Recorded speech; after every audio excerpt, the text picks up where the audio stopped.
L'entretien à l'OFPRA est le moment le plus important de votre parcours de demande d'asile. Si vous êtes allé au GUDA avant le 2 mai 2022, vous recevrez la convocation par courrier, le plus souvent en même temps que la lettre d'enregistrement de votre demande d'asile.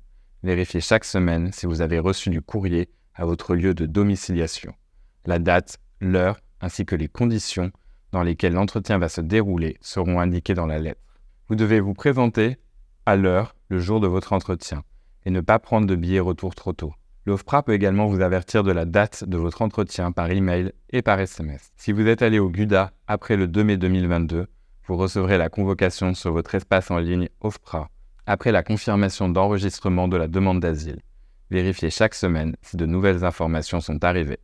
La date, l'heure ainsi que les conditions dans lesquelles l'entretien va se dérouler seront indiquées sur votre espace en ligne. Si vous avez besoin d'aide pour vous connecter à votre espace en ligne, vous pouvez consulter notre flyer sur la dématérialisation des convocations et décisions de l'OFPRA. Le lien est en description. L'OFPRA organise maintenant les entretiens dans 2 lieux différents, à Fontenay-sous-Bois ou à Paris. Pensez à bien vérifier dans le texte de la lettre à quelle adresse vous avez rendez-vous. Qui sera présent à l'entretien? Un officier de protection qui travaille pour l'OFPRA. Son titre n'a rien à voir avec la police. Un interprète, si vous ne parlez pas français, vérifiez que cet interprète parle la même langue que vous.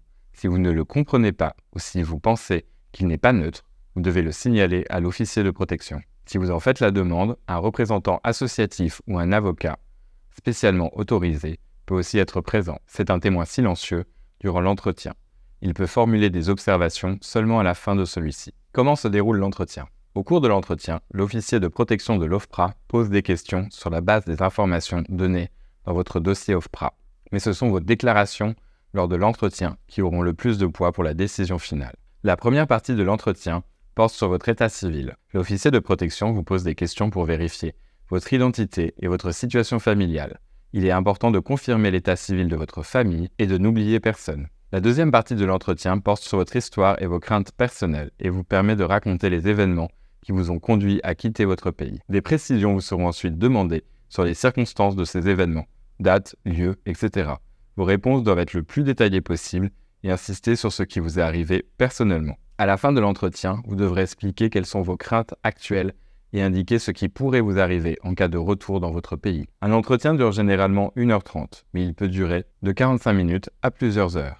Vous avez le droit de demander à faire une pause. Comment se préparer? L'entretien est confidentiel, vous pourrez donc vous exprimer librement. Il est important de répondre de manière naturelle et le plus spontanément possible. N'apprenez pas par cœur votre récit, essayez de détailler ce que vous avez vécu en essayant de vous rappeler de l'ordre chronologique des événements, des dates, des lieux, des noms, des personnes et de leurs fonctions. C'est-à-dire de tous les détails qui permettront à l'officier de protection de bien comprendre votre histoire. Il ne faut jamais mentir. Si vous ne savez pas quelque chose ou que vous l'avez oublié, dites-le. Si vous ne comprenez pas la question posée ou si vous pensez ne pas avoir été compris, n'hésitez pas à le dire à l'officier de protection. Si vous souffrez de perte de mémoire, que vous faites souvent des cauchemars et que le rappel des événements est trop douloureux pour vous, il est important de prévenir l'officier de protection au cours de l'entretien pour qu'il comprenne votre situation. Vous souffrez peut-être d'un syndrome de stress post-traumatique. Il peut être utile d'aller voir un médecin pour en parler et obtenir un certificat médical à remettre à l'OFPRA. Vous trouverez plus de détails dans la vidéo en description.